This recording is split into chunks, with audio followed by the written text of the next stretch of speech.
Olá, meus caros amigos e amigas enxadristas. Bom dia, boa tarde ou boa noite, dependendo do horário que estão vendo esse vídeo.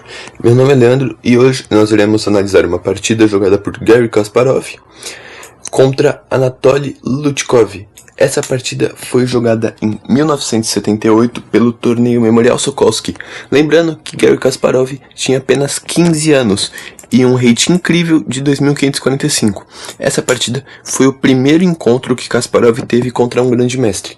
Essa partida é simplesmente uma aula para você que está tentando, que você quer melhorar no xadrez, essa partida é simplesmente uma aula, porque a gente vai entender como Kasparov ganhou de um jogador fortíssimo, simplesmente usando conceitos básicos do xadrez. Não tem táticas mirabolantes, não tem algo muito complexo, ele joga pensando no simples e ele consegue vencer fazendo isso. Vamos analisar como ele faz isso. Se prepara, pega a sua xícara de café e vamos para a partida. Bom, Garry Kasparov jogou D4, um lance sólido que libera o par de bispos. Cavalo F6, cavalo F3 e D6. Aqui vem um adendo que o Kasparov fez no seu livro O Teste do Tempo. Aliás, um ótimo livro para quem está tentando melhorar no xadrez. Ele tem muitas partidas boas do Kasparov que dá para você analisar como estudo, inclusive essa é uma delas. Bom, aqui o Kasparov fala que quando está jogando contra D4, alguns jogadores têm essa dúvida. O que jogar contra D4? Kasparov recomenda o lance G6, entrando com G6, cavalo C3, D5, F4, bispo F4, bispo G7, E3, roque, torre 2, C5, jogando uma espécie de gambito da dama invertido, DXC e dama A5, recuperando o peão. Aqui você percebe que as pretas têm facilidade em tirar suas peças, já está com o rei numa casa segura, o bispo e o cavalo dão uma proteção ao rei. As pretas têm um centro forte controlado pela estrutura de peões, onde pode futuramente ser jogado E6 e F5, controlando a casa de E4 ou C4, EC4. E as pretas futuramente, após tomarem o peão de C, podem fazer o fianqueto e deixarem o bispo na grande diagonal e passar o cavalo para jogo. Bom, aqui o Kasparov recomenda essa ideia, porém na partida não aconteceu, ocorreu o lance D6 e seguimos com cavalo C3, bispo G4, E4. Lembrando, o Kasparov ele ganha com os princípios do xadrez, ele ganha na estratégia. Aqui joga E4 porque ele vai atacar o centro, vai controlar o centro e vai liberar suas peças.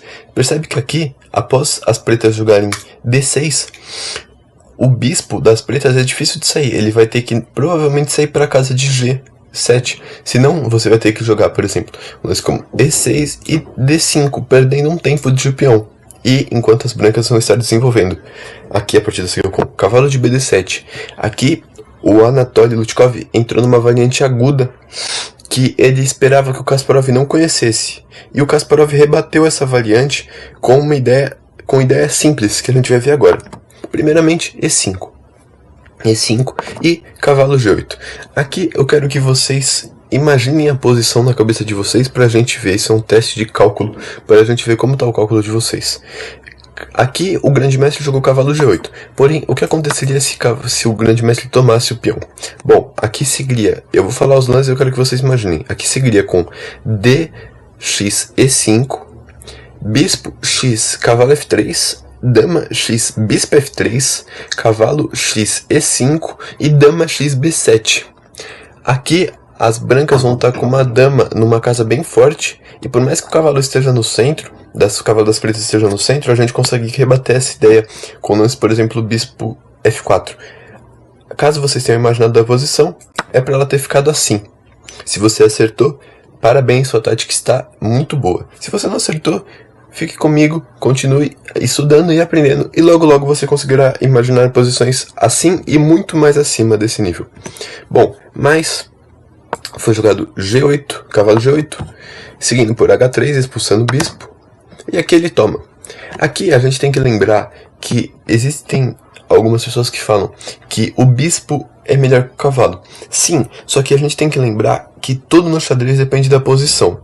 Tudo no xadrez.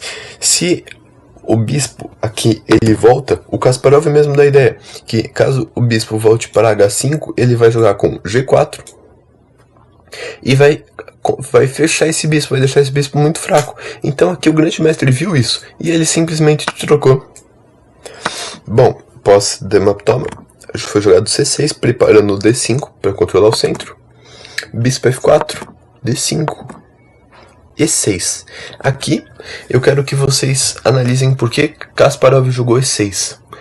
Quando Kasparov joga E6, ele gambita um peão com FX6, preparando o lance dama E2, que ganha esse peão de volta. Ou as brancas ganham esse peão de volta, ou as pretas têm que jogar rei F7, deixando o rei numa casa horrível, que você não vai conseguir tirar suas peças direito, o rei vai ficar no centro, ainda tem bastante peça, então provavelmente vai acontecer um ataque.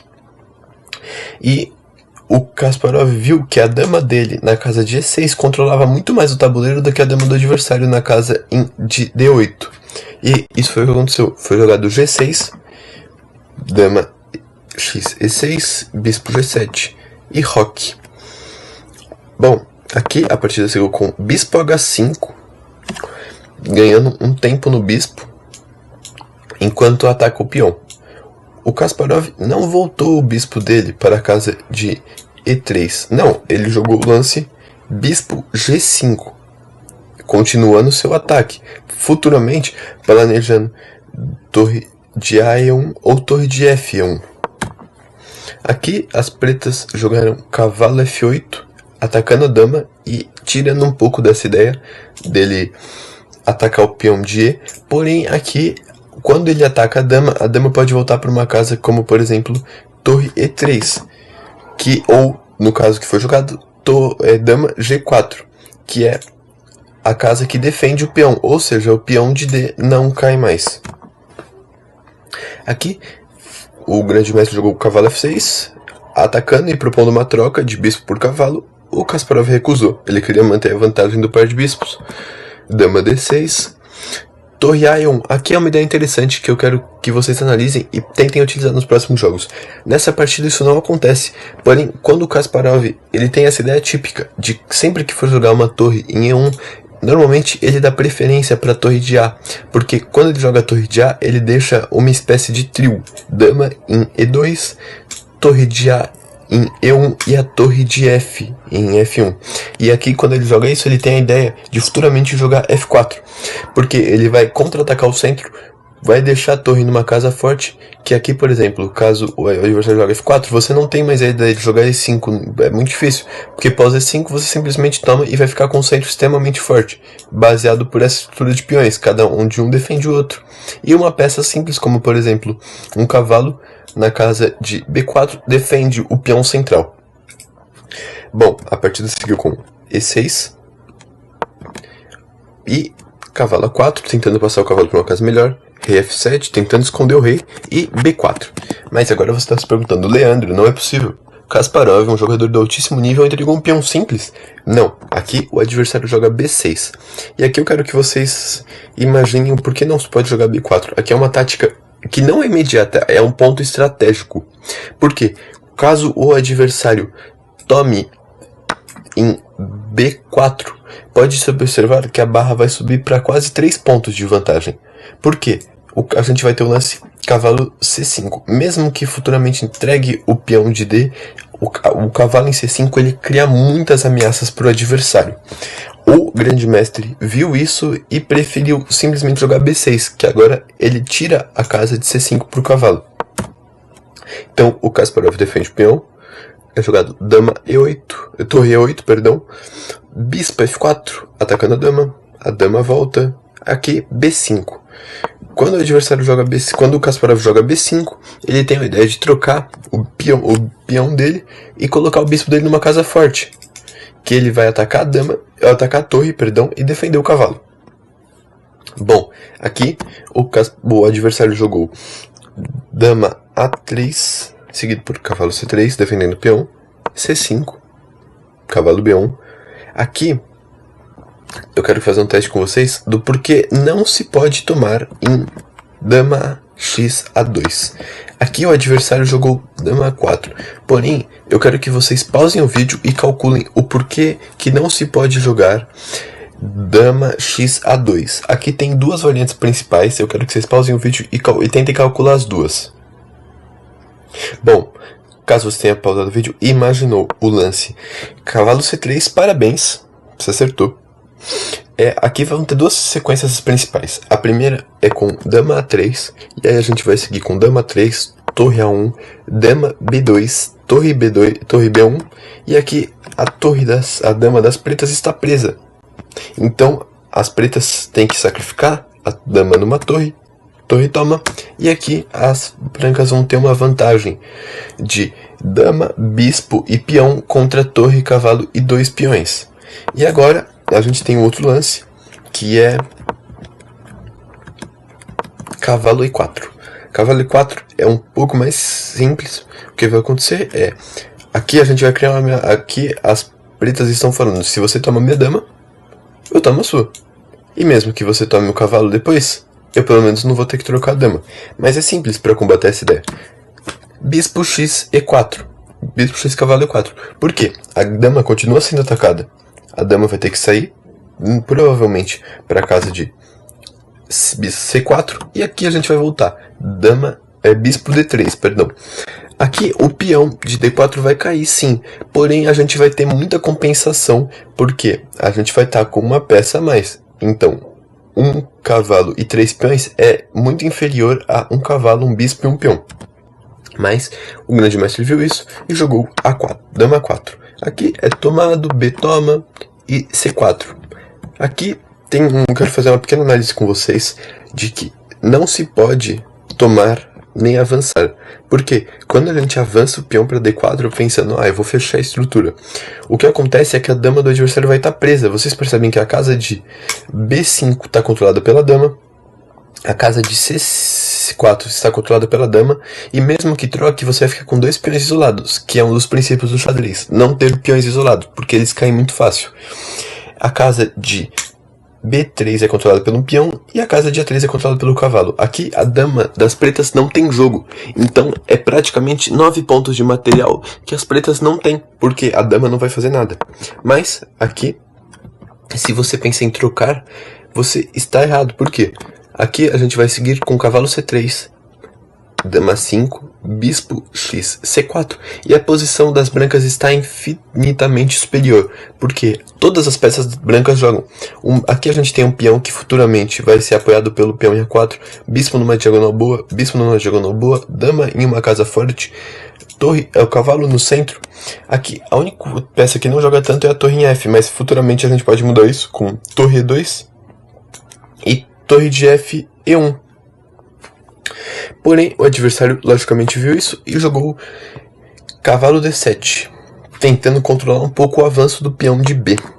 Aqui foi jogado cavalo c3, dama a5, dama c2, dama d8, voltando a dama, tentando dar um espaço para a dama respirar, cavalo x, bispo g5, cravando o cavalo, cavalo b6, a4, segurando a estrutura de peões, dx, bispo e4, torre e7, a5, cavalo volta, ataca, tenta atacar o cavalo com uma cravada para futuramente a gente jogar torre de d1, cravando o cavalo e deixando ele uma peça bem fraca.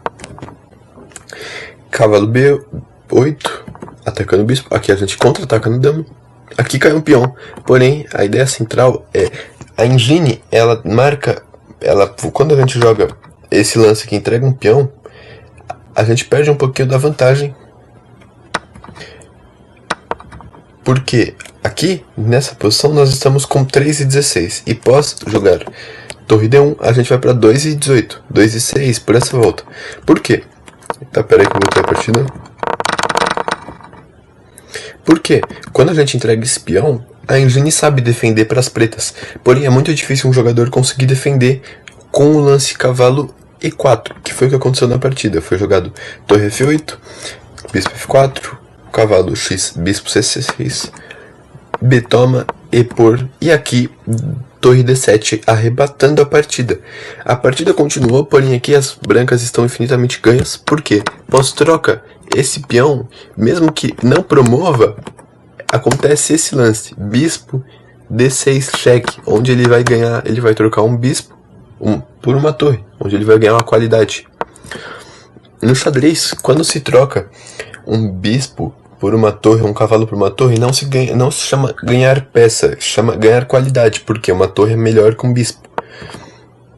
Aqui foi jogar a torre D1, ameaça no ataque, cavalo D5, cavalo bispo torre E4, rei F7, cavalo E5 cheque, rei G8, cavalo D7. Aqui C4, as pretas estão tentando criar um contra-jogo com o peão de C. Mas o Kasparov não vai deixar isso acontecer. Torre B1, dama D6, atacando o cavalo.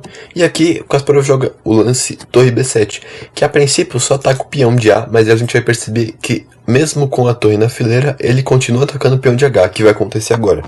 Após as pretas tentarem avançar o peão, Kasparov toma o bispo, ou seja, é uma peça a menos, agora vai ficar no final de torre e dama contra dama e cavalo, onde a torre está melhor. Rei toma e toma. Aqui as pretas querem trocar o cavalo por um lance tático que muitas pessoas vão perder. Aqui o Kasparov troca e joga rei F1. Aqui o adversário joga torre A5, peão A5, e o Kasparov joga torre A7. Aqui vem a magia do lance.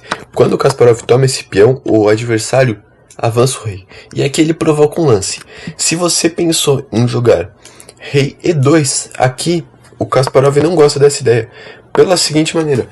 Quando é jogado rei E2, a gente vai seguir com uma continuação de rei E2, cavalo F4, cheque, rei E2, cavalo F4, cheque. O Kasparov recomenda, ela fala desse erro no livro, cavalo F4 cheque. Caso seja jogado rei F3, você simplesmente perde a partida, porque a continuação vai fazer você perder. Se a gente ligar a engine aqui, a gente vê que qual promove. Caso o cavalo tenta recuperar,